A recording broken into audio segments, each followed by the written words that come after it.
En què se pareixen el valencià i el català? En què se diferencien? Depren a reconèixer catalanismes i les diferents ortografies en les nostres classes particulars. Intensives, personalitzables i dedicades. Contacte en la descripció.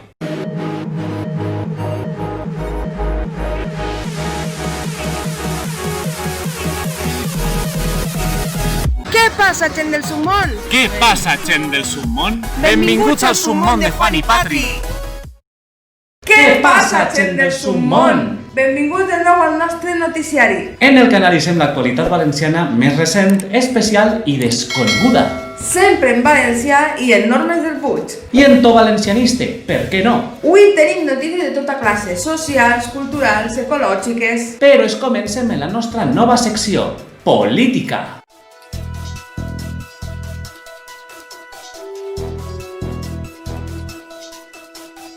L'associació Consciència Valenciana denuncia a l'Ajuntament de Banyeres de Mariola. Esta associació reivindicativa polític-cultural presenta el passat dijous 3 de setembre de 2020 una queixa formal al síndic de Greuges per la persistència d'este ajuntament en mantindre una quatribarra catalana com a símbol identitari de la llengua valenciana en l'apartat d'idiomes de la seva web oficial, en compte de la Real Senyera, lo que segons la queixa infringiria l'Estatut d'Autonomia Valencià. L'acte ha ressonat per totes les redes socials, omplint-se de cartells demanant la rectificació per part de l'Ajuntament. Inclús un vídeo pujat a YouTube mostra una conversació telefònica reclamant el canvi de bandera, en el que s'acusa a l'alcalde de Banyeres de Mariola de mentirós, maleducat i catalaniste. Este mateix problema s'ha vist en moltes altres webs de municipis, com en el de Cullera, Almenara, Canet en Berenguer, lo que ha despertat una gran protesta ciutadana. Apología al dictador Stalin en Valencia. El passat 23 d'agost de 2020, el partido marxista leninista Reconstrucción Comunista penja sobre els toros de Serrans una gran pancarta amb l'imatge de Stalin i la frase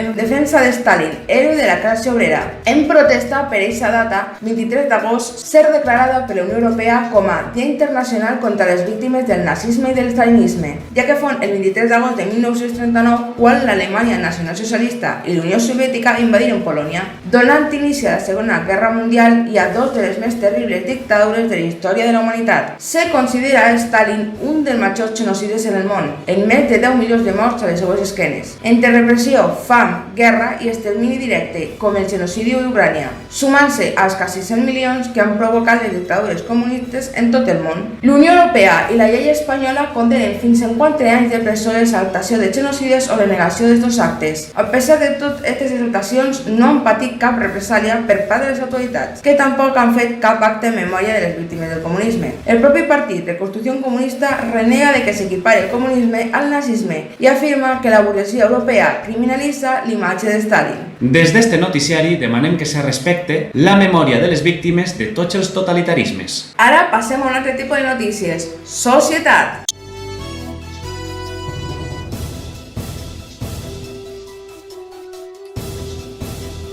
L'alcalde del Cap i Casal, Joan Ribó, otorgà el passat 9 d'agost de 2020 una nova subvenció a la Societat Coral El Micalet, autora de la cavalcata de les Magues de Giner, o Magues Republicanes, esta vegada de 35.000 euros, en motiu d'actes escènics. Se suma a la llarguíssima llista de subvencions otorgades a dit a esta entitat promotora del català en València, siguent la segona més subvencionada per raere d'Acció Cultural del País Valencià. La protesta no ha tardat en aparèixer, ja que sobre Teatre Micalet pesa una sanció per no comptar en permís d'activitats. Ara, una notícia al despullat. Les platges nudistes valencianes pateixen una invasió de textils. El distanciament social obligat en motiu de la pandèmia del Covid-19 ha fet que un gran número de textils, persones que se ballen en banyador, se desplacen a platges de tradició nudista, comúment més apartades i en menor aglomeració, lo que ha provocat que la comunitat nudista se senta invadida per no respectar-se totalment la tradició de bany en nuea. A pesar de tot, el confinament ha provocat un augment i major acceptació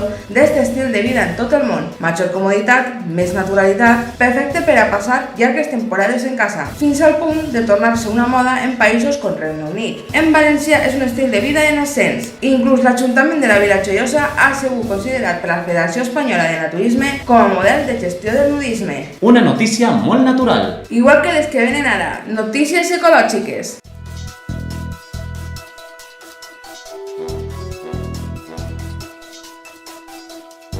La Generalitat Valenciana aprova l'anteprojecte de protecció del Palmeral d'Elx, una gran notícia per a la conservació i promoció d'este patrimoni cultural de tots els valencians. La proposició té com a finalitat aconseguir un acord en l'UNESCO per a que el Palmeral favorisca el desenvolupament sostenible i de la ciutat d'Elx, buscant la protecció de tot el conjunt ecològic, agrari i cultural. D'aprovar-se definitivament, s'anomenarà com a Vic, bé d'interès cultural, l'ofici de palmerer i l'artesania de la palmera blanca. També se pretén protegir la sèquia major d'Elx, adoptar la denominació d'origen Palma Blanca d'Elx i un major nivell de protecció per al palmeral. Ara passem a una notícia no tan bona. Els femercs il·legals inunden l'Albufera de València. Este mes d'agost se feia notícia el ridícul cas públic que havia fet durant este 2020 l'Ajuntament de València en la gestió i protecció de l'Albufera, apenas 4.000 euros. Desenes d'abocadors de fem esguiten este parc natural considerat la joia de la corona del Regne de València, en el qual habiten especies endèmiques valencianes en greu perill d'extinció, a lo que se sumen les queixes dels veïns del Saler per la falta de neteja de la Pinar, que corre en greu perill d'incendi, i per la falta de protecció de les dunes d'arena que són xafades pels múltiples banyistes. Saps lo que és Patreon? Una pàgina on pots ajudar-nos a millorar. I a canvi tens accés a contingut únic que només publiquem ahir. A rebre regals i entrar en sortejos. I tindre l'oportunitat de conèixer-nos i sopar junts. A part de tot lo anterior. Enllaç en la descripció. Esperem que la situació de l'Albufera millore. I ara anem en la nostra secció estrella. Notícies culturals, que ve carregadeta!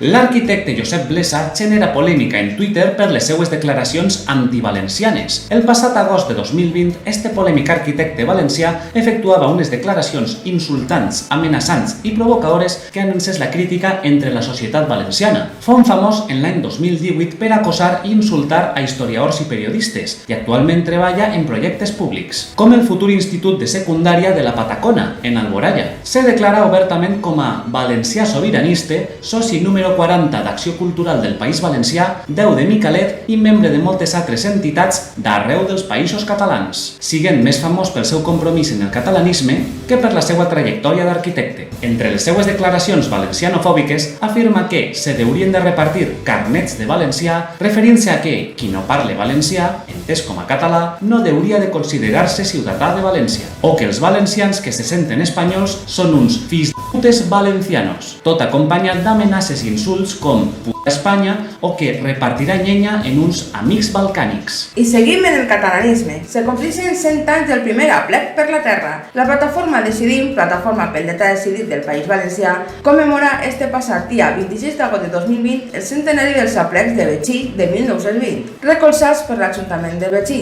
La plataforma commemora durant estos actes el treball de Vicent Tomàs i Martí, un dels principals promotors del nacionalisme polític valencià, que en aquella època formava part de Joventut Valencianista, el primer grup valencià obertament nacionalista, promotor de la Declaració Valencianista de 1918, un document que dictava les bases ideològiques del nacionalisme valencià. En fracassar els seus intents per una nació valenciana de tall valencianista, la carrera de Vicent Tomàs i Martí acabà derivant cap al catalanisme més absolut, i els seus aplecs, que vol dir reunions, se tornaren el nucli del pancatalanisme valencià.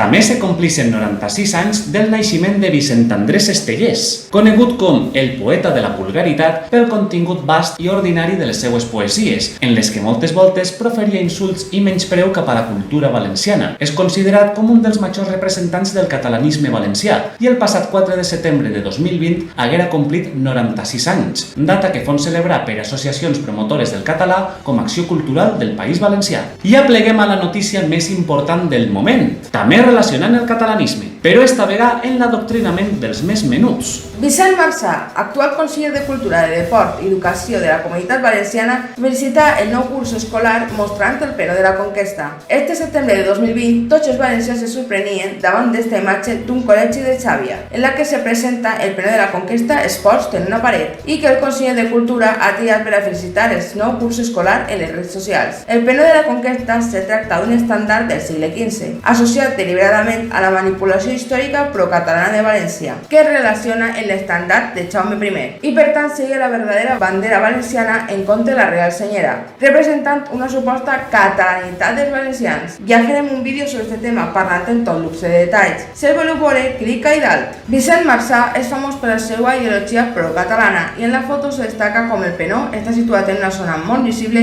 i de recreació dels estudiants, donant a entendre un adoctrinament històric i lingüístic que supera les aules i que rosa l'il·legalitat per tractar-se d'un símbol associat a una ideologia política. I fins ací el noticiari d'avui. Sobre l'actualitat valenciana més especial i desconeguda. Doneu-li m'agrada al vídeo, Compartiu per a que tot el món pugui dispondre d'un noticiari en valencià i en normes del Puig. subscriviu-vos per a més notícies i activeu la campaneta de les notificacions. Quan la tingueu activada, cliqueu en Activar todas. Si haveu aplegat fins ací, escriviu en la caixeta de comentaris en el hashtag RealSenyera dient-nos quina notícia vos ha impactat més. per a que nosaltres vegem quins són els nostres seguidors més fidels i que vos han paregut les notícies que vos portem. Si voleu classes de valencià en normes del Puig, ací baix teniu el nostre contacte. Si voleu ajudar al canal, també ací baix teniu el nostre Patreon i els altres canals que tenim. Nos veiem en un pròxim noticiari, Però sobretot, No te baixes del submón.